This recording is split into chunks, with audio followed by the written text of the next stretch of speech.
নমস্কার বন্ধুরা, কেমন আছেন আপনারা সবাই? আশা করি ভালো আছেন। আপনাদের সবাইকে লক্ষ্মীর সাধারণ গ্রামের রান্নাতে স্বাগত জানাই। আজকে আমি তৈরি করব ফুলকপি আলু দিয়ে মাছের ঝোল তৈরি করব। তো এখানে ফুলকপি আলু মাছের ঝোলের জন্য যা যা লাগছে সেগুলো আমি এখানে নিয়ে নিয়েছি। তো এখানে আমি ফুলকপিটাকে কেটে বেশ ভালোভাবে ধুয়ে নিয়েছি। আর এখানে আলুটাকেও টুকরো টুকরো করে কেটে বেশ ভালোভাবে ধুয়ে নিয়েছি। আর এখানে মটরশুঁটি নিয়ে নিয়েছি। আর মশলার মধ্যে লাগছে পেঁয়াজ কুচি, পেঁয়াজটা কেটে নিয়েছি, আদা রসুন আর শুকনো লঙ্কা, আর এখানে টমেটো। পেঁয়াজটাকে বেটে নেব, আদা রসুন শুকনো লঙ্কাটাকে একসঙ্গে বাটবো, আর টমেটোটাকে বেটে নেব। আর এখানে ভাজা মশলার জন্য আমি এখানে নিয়ে নিয়েছি জিরে, ধনে, লবঙ্গ, এলাচ আর মিষ্টি কাঠ। এটাকে ভেজে গুঁড়ি করে নেব। আর মাছটাও আছে, তার সঙ্গে এখানে লাগছে বাদাম, চিনি, 1 চামচের মতো চিনি, আর ঘি, হলুদ, লবণ, তেল, এগুলো তো লাগছে, আর জলও লাগছে। তো দেখতে থাকো আমি কেমনভাবে তৈরি করছি। তার আগে আমি পেঁয়াজটাকে বেটে নিয়ে আসবো, আদা রসুন লঙ্কা আর এগুলোকে বেটে নিয়ে আসবো। এবার এই যে দেখো বন্ধুরা, এখানে কিন্তু আমি মাছগুলো নিয়ে নিয়েছি। 3 পিস মতো মাছ নিয়েছি, একটা মাছের মাথা নিয়েছি। তো এখানে আমি মাছে হলুদ, পরিমাণ মতো হলুদ আর লবণ গুলিয়ে রেখে দেব। তো এখানে প্রথমে আমি লবণ দিয়ে দিলাম, তারপর হলুদ গুঁড়ো দিয়ে দিলাম, এগুলো দিয়ে দিয়েছি। এবার এটাকে বেশ ভালোভাবে মাখিয়ে রেখে দেবো।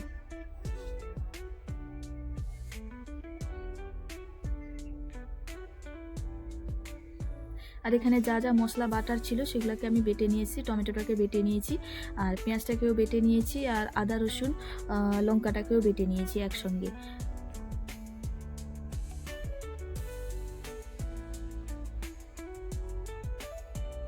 এবার এই যে দেখো আমি ওভেনের উপর কড়াটাকে বসিয়ে নিয়েছি। এবার এতে আমি পরিমাণ মতো তেল দিব।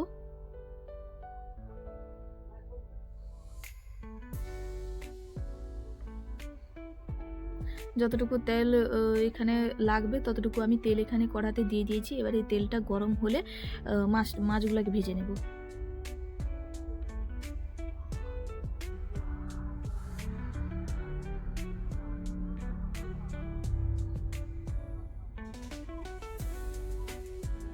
আমি এখানে মাছগুলোকে দিয়ে দিয়েছি। এবারে এই মাছগুলোকে বেশ ভালোভাবে আমি এখানে লাল লাল করে ভেজে নেব, কড়া করে।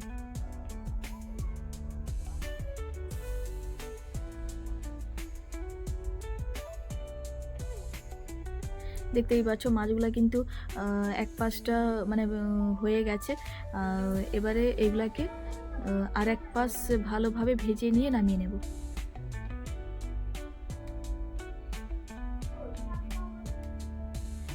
মাছগুলো কিন্তু ভাজা হয়ে গেছে। এবার এগুলাকে এক একটা করে নামিয়ে নেব।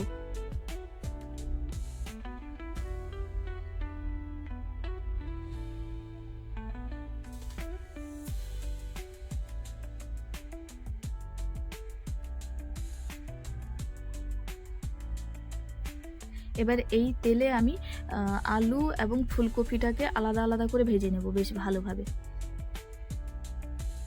তো আমি প্রথমে আলুটাকে ভেজে নেব। তো আলুটা এখানে তেলে দিয়ে দিয়েছি, সঙ্গে সামান্য পরিমাণ লবণ দিয়ে এটাকে বেশ ভালোভাবে ভেজে নেব। হলুদও একটুখানি দিয়ে তারপর ভেজে নেব।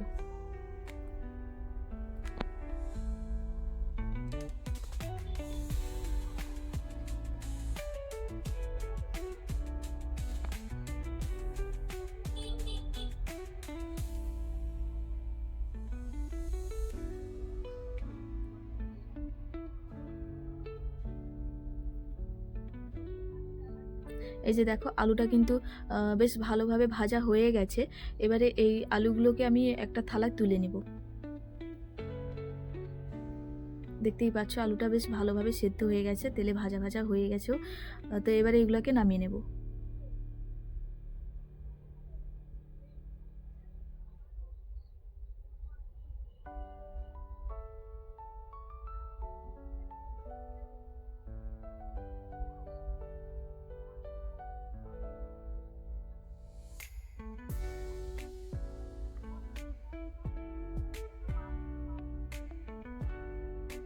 আলুটা ভাজা হয়ে গেছে, এবারে ফুলকপিগুলো দিয়ে ভেজে নেব ফুলকপিগুলো।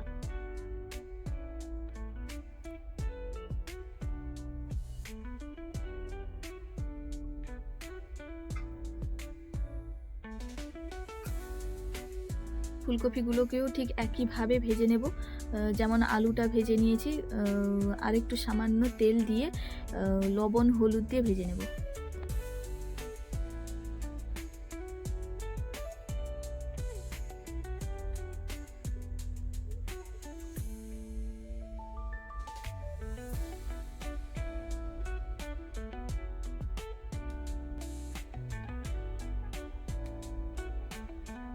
এবারে ঢাকনাটা খুলে দেখব ফুলকপিটা কতদূর হয়েছে। এই যে দেখতেই পাচ্ছ ফুলকপিটা কিন্তু অনেকটা হয়ে গেছে। এবারে এগুলাকে আরেকটু ভাজা ভাজা করে নিয়ে নামিয়ে নেব।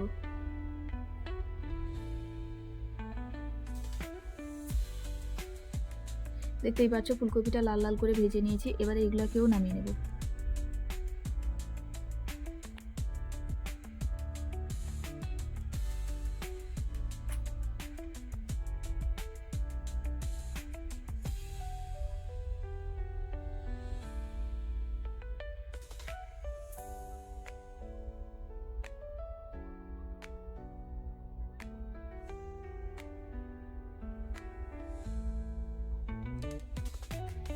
ফুলকপিগুলোকে নামিয়ে নিয়েছি। এই যে দেখো আলু আর ফুলকপি। এবার এই কড়াতে আমি আর সামান্য পরিমাণ তেল দিয়ে মানে তেল দিব আর কি।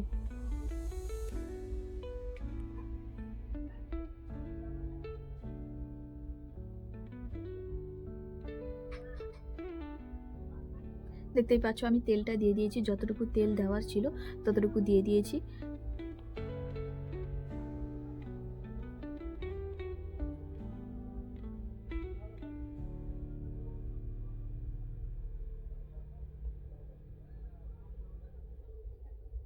তেলটা কিন্তু গরম হয়ে গেছে। এবার এই তেলে আমি একটা শুকনো লঙ্কা দেব কেটে।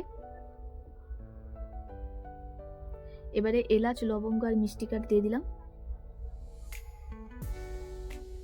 এগুলা হয়ে গেলে বাকি মশলাগুলো দিয়ে দিব। এবার এতে আমি হাফ চামচ মতো বা 1 চামচ মতো 5 ফোড়ন দিয়ে দিলাম।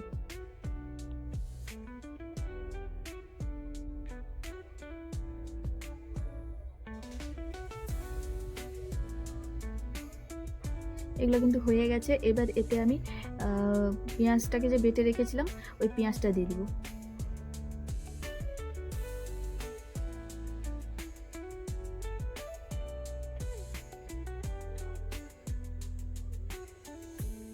পেঁয়াজটা আমি এখানে দিয়ে দিয়েছি। এবার এই পেঁয়াজটাকে বেশ ভালোভাবে ভেজে নেব।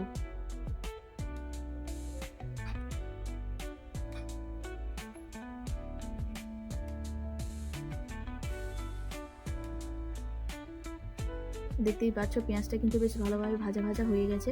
এবার এতে আমি মটরশুঁটিগুলো দিয়ে দিব। তোমরা চাইলে মটরশুঁটিটাকে আগের থেকে ভেজে নিতে পারো। আমি আগের থেকে ভাজিনি, আমি এই পেঁয়াজের সঙ্গেই দিয়ে দিচ্ছি।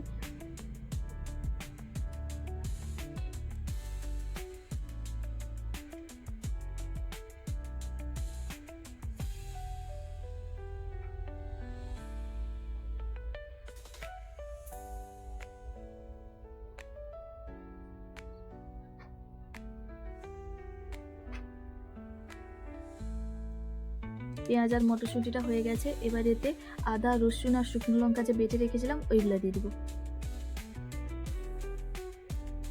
মশলা আদা রসুন বাটাটা দিয়ে দিয়েছি এবং লঙ্কা বাটাটা। এবার এগুলাকে পেঁয়াজের সঙ্গে বেশ ভালোভাবে কষিয়ে নেব।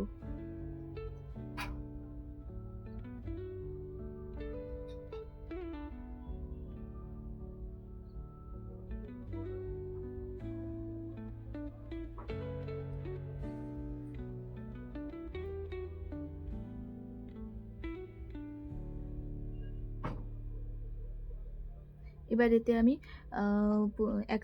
পরিমাণ মতো হলুদ গুঁড়ো, তোমরা এখানে চাইলে লঙ্কা গুঁড়িও ব্যবহার করতে পারো। এবার এতে যে ভাজা মশলাটা গুঁড়ি করে রেখেছিলাম ওটা দিয়ে দিলাম।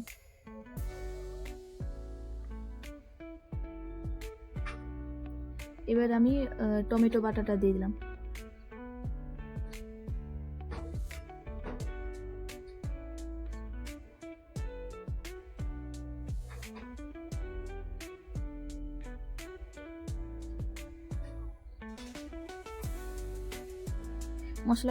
মশলাগুলো কিন্তু কষানো হয়ে গেছে। এবার এতে আমি 1 বাটি মতো জল দিয়ে দিলাম। জলটা দিয়ে দিয়েছি। এবার এই মশলাগুলোকে আরও ভালোভাবে কষিয়ে নেব।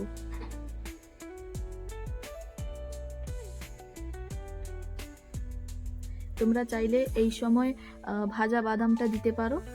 আমি এখানে এই সময় ভাজা বাদামটা দিইনি, আমি পরে দিয়েছি। তো এখানে মশলাগুলো হয়ে গেছে, দেখতেই পাচ্ছ মশলাটা বেশ ভালোভাবে হয়ে গেছে। এবার এতে আমি যে ফুলকপি আলুটা ভেজে রেখেছিলাম ওইগুলো দিয়ে দেবো।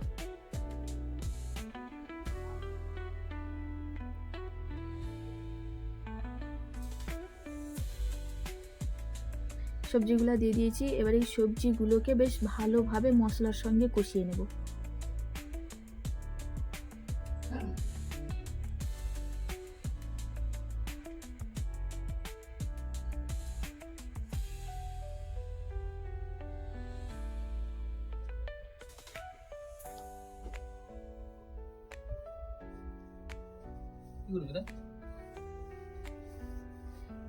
সবজিগুলো কিন্তু মশলার সঙ্গে বেশ ভালোভাবে কষানো হয়ে গেছে।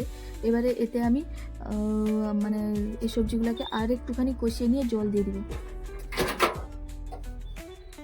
এবার এতে আমি পরিমাণ মতো জল দিয়ে দিলাম। এখানে এমনভাবে জল দিতে হবে যাতে মানে একটুখানি যাতে বেশি যাতে জল না থাকে মানে তরকারির শেষে। এবার এতে আমি পরিমাণ মতো লবণ আর সামান্য 1 চামচ মতো চিনি দিয়ে এটাকে বেশ ভালোভাবে ফুটিয়ে নেব।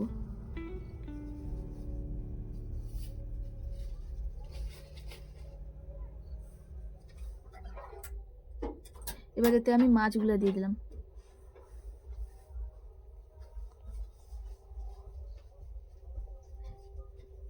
ধনে পাতাও দিয়ে দিলাম।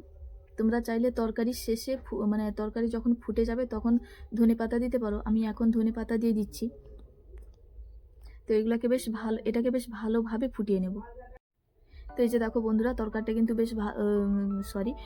কিন্তু ফুটছে, দেখতেই পাচ্ছ। এখানে বেশি জলও নেই।